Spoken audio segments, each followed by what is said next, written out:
राजी दोस्तों, कैसे हैं आप सभी। आशा करती हूँ आप सभी बहुत अच्छे हैं और अपना ख्याल रख रही हैं। राधा रानी अपनी कृपा आप सब पर बनाए रखे।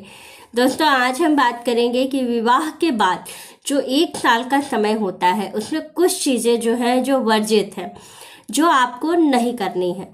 कौन सा कार्य है जो पूरे 1 साल तक हमें नहीं करना चाहिए, क्योंकि जब विवाह होता है तो पूरे 1 साल तक का जो समय होता है ये बहुत ही शुभ समय होता है। दूसरी चीज़ है, जो इस 1 साल में हम जो भी चीज़ें करते हैं, यानी कि जो नया जोड़ा होता है, अगर वो जिस तरह की चीज़ें करता है उसके अनुसार ही उसके जीवन का पूरा मतलब एक तरह से कह सकते हैं कि उस 1 साल पर किए गए कार्यों पर ही हमारा पूरा जीवन जो है वो निर्भर करता है कि हम कैसा अपना जीवन बना रहे हैं। तो बहुत सी चीज़ें शुभ अशुभ होती हैं जिनका कि नए जोड़े को विशेष ध्यान ज़रूर रखना होता है, क्योंकि जब विवाह होता है तो धर्म शास्त्रों के अनुसार बहुत सारे रीति रिवाज, बहुत सारी रस्में होती हैं।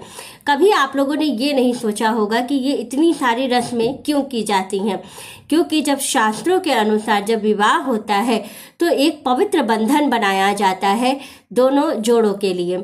यानी कि विशेष रूप से जब हम कहते हैं ना कि कन्यादान होता है, या जब पाणी ग्रहण संस्कार होता है, या फिर जब हम सिंदूर दान होता है, उस समय जो वर पक्ष होता है, जो वर होता है, उसे हम हरि विष्णु जी मान करके और कन्या को लक्ष्मी जी मान करके विवाह की सारी रस्में करते हैं।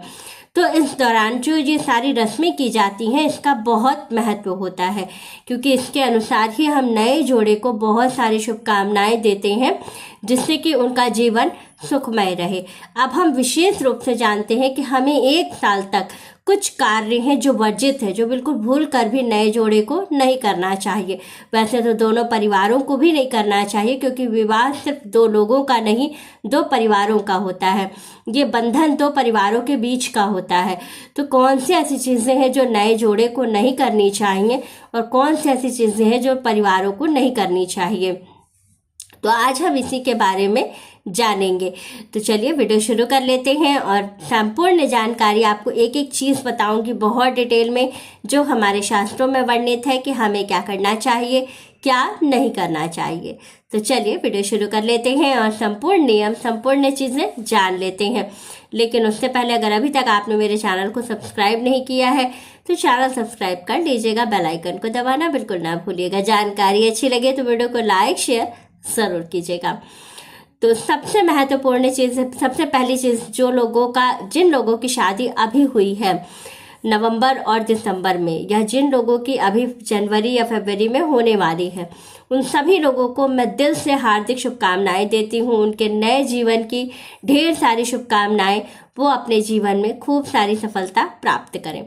दूसरी चीज़ है, जो सबसे महत्वपूर्ण विषय है, कि जब विवाह हो जाए तो कोई भी अनुष्ठान, कोई भी पूजन पति को पत्नी के बिना नहीं करना चाहिए। दूसरी चीज़ है कि कोई भी घर में जो पूरे साल आपके घर त्यौहार मनाए जाते हैं, जैसे कि दिवाली है, होली है, दशहरा है, नवरात्रि है, तो जितने भी फेस्टिवल हमारे हिंदू धर्मशास्त्रों में गिनाए गए हैं, सभी फेस्टिवल में जो पूजा होती है वो पति पत्नी दोनों को मिलकर साथ करनी चाहिए। पत्नी को हमेशा पति के बामंग में रहना चाहिए और बाएं साइड बैठ करके अपनी संपूर्ण पूजा करनी चाहिए। तो इस बात का ज़रूर ध्यान रखिएगा। दूसरी चीज़, जो लड़कियां हैं जिनकी अभी नई शादी हुई है, उनको सिंदूर का विशेष ध्यान ज़रूर रखना चाहिए कि पूरे साल तक आपको पूरी मांग में अपने सिंदूर ज़रूर लगाना चाहिए और अपना सिंदूरा किसी को नहीं देना है। किसी दूसरे के सिंदूरे से आपको स्वयं सिंदूर नहीं लगाना है। 1 साल तक तो ये नियम बिल्कुल बहुत ध्यान से करना है। दूसरी चीज़ है कि वैसे तो ये पूरे जीवन इस बात का ध्यान रखना है कि ना अपना सिंदूरा से किसी को सिंदूर लगाने दीजिए, ना किसी और के सिंदूरे से आप स्वयं सिंदूर लगाइए। तो इस बात का ज़रूर ध्यान रखिएगा। आजकल मेकअप का युग है, तो बहुत सारी महिलाएं हैं जो लड़कियां हैं, फैशन है, मेकअप है, बहुत सारी चीज़ें मेकअप की यूज़ करती हैं। लिपस्टिक है, सिंदूर है, बिंदी है, बहुत तरीके की चीज़ें होती हैं। तो जो भी मेकअप आप स्वयं यूज़ करती हैं या शादी में जो आपको मिला है ससुराल पक्ष से या मायके से, वो सिंदूर, वो सामान आपको किसी को नहीं देना है, वो आप स्वयं यूज करेगा। अपने पैर का महावर, मांग का सिंदूर, ये सारी चीजें कभी किसी को, किसी अन्य महिला को लगाने के लिए भी आपको नहीं देना चाहिए। अपनी चूड़ियां, ये किसी को नहीं देनी चाहिए, आप स्वयं उसको पहनिए। शादी की जो चूड़ी है उसको संभाल कर 1.25 महीने बाद उतार करके रख दीजिए, लेकिन किसी अन्य को ये मत दीजिएगा। इस बात का जरूर ध्यान रखें, क्योंकि इन सब पर हमारा पूरा जीवन निर्भर करता है। पति की लंबी आयु के लिए बहुत सारी चीजें की जाती हैं, जैसे कि महिलाओं द्वारा जब पति घर से बाहर जाते हैं तो इस बात का ध्यान रखिए कि जहां तक हो सके हमेशा पति को दही खिलाकर घर के बाहर भेजिए। दूसरी चीज़ है, जो नई लड़की अभी आई होती है हमारे घर में शादी करके, उसको बहुत सारी रस्में होती हैं, हमारे घर के रीति रिवाज, कल्चर, सारी चीज़ें बहुत अलग होती हैं। तो आप उसे धीरे धीरे करके सारी चीज़ें सिखाइए, लेकिन कभी किसी चीज़ के लिए प्रेशराइज नहीं करना चाहिए।